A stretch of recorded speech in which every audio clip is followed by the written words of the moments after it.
নমস্কার, স্বাগত আপনাদের ত্রিপুরা নিউজ 8 এর পর্দায়। আমি আপনাদের সাথে আছি পূজা।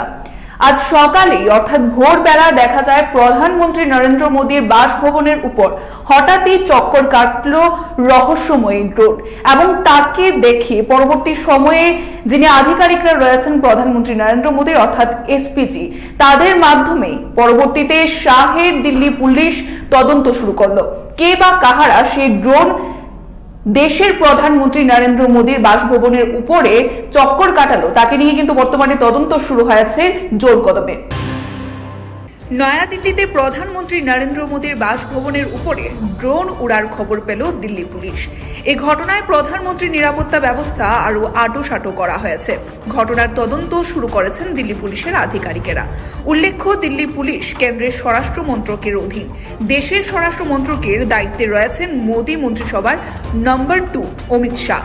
পুলিশ সূত্রের খবর, সোমবার ভোর 5টা নাগাদ স্পেশাল প্রোটেকশন গ্রুপ এসপিজি এর সদস্যরা দিল্লি পুলিশকে এই বিষয়ে অবহিত করেছেন। প্রধানমন্ত্রীর নিরাপত্তায় নিযুক্ত থাকেন এই এসপিজি এর আধিকারিকেরাই। তারাই প্রথমে ড্রোনটি লক্ষ্য করেন। খবর পেয়ে দ্রুত পদক্ষেপ গ্রহণ করে দিল্লি পুলিশ। তারা এই বিষয়ে তদন্ত শুরু করেছে।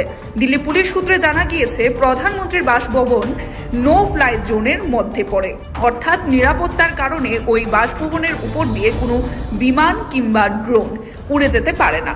তারপরেও কিভাবে ড্রোনটি উড়ল তা নিয়ে সংশয় থাকছে। ঘটনার তদন্তে নেমে দিল্লি পুলিশ এই রহস্যময় ড্রোন সম্পর্কে খোঁজ খবর শুরু করে।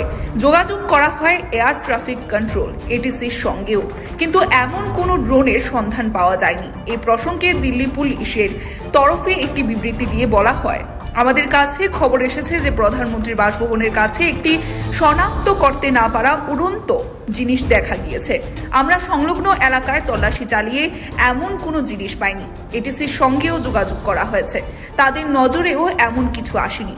তাহলে প্রধানমন্ত্রীর নিরাপত্তা রক্ষীরা কি দেখলেন এবং সত্যি ড্রোন উড়ে থাকলে কে তা উড়ালো, উদ্দেশ্যই বা কি ছিল, তা নিয়ে লাখ টাকার প্রশ্ন থাকছে।